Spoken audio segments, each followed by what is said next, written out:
και δίδεται η εκκίνηση και φεύγει κάπως διστακτικά ο Μουταμακίν και ακολουθεί πίσω όπως και ο Making a Statement. Από μέσα το νούμερο 1 ο Αναντάρκο θέλει να οδηγήσει, έρχεται απ' έξω το νούμερο 10 ο Sharp Lookout και συγκαλπάζουν ανοίγοντας λίγο το ρυθμό. Έρχεται το νούμερο 2 ο Ainmir, περνάει στην τρίτη θέση.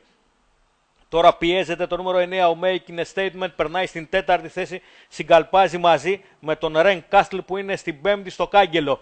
Πιο πίσω το νούμερο 5 ο Spartacus και το νούμερο 7 ο Lord Clyde. Περάσαμε τα 800 με Αναντάρκο πλέον στο κεφάλι και λίγο πίσω του τον Sharp Lookout.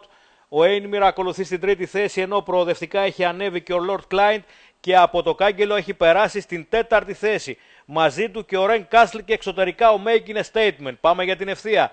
Θα μπει πρώτος στα τελευταία 400 μέτρα ο Αναντάρκο και προσπαθεί να ανοίξει το ρυθμό και ανοίγει το ρυθμό. Δεν μπορεί να τον ακολουθήσει το νούμερο 10 ο Sharp Lookout. Από τους πίσω έρχεται το νούμερο 4 ο Ren Castle, αλλά κυρίως το νούμερο 7 ο Lord Clyde. Ο Lord Clyde που περνάει στη δεύτερη θέση. Αναντάρκο έχει διαφορά, θα πάρει την νίκη. Για τη δεύτερη θέση ο Lord Clyde και έρχεται και ο Ren Castle. Αναντάρκο την νίκη, Lord Clyde στη δεύτερη θέση, τρίτος ο Ren Castle και τέταρτος ο Sharp Lookout. Αναντάρκο λοιπόν φτάνει στη νίκη. Τρίτη νίκη σήμερα για τον Παναγιώτη Δημητσάνη.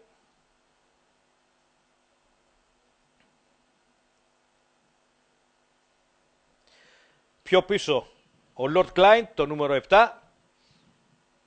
Και τρίτη και τέταρτη θέση, δύο ομόσταυλοι.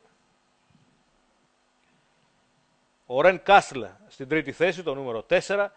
Και ο Sharp Lookout, το νούμερο 10 στην τέταρτη. 1, 7, 4 και 10.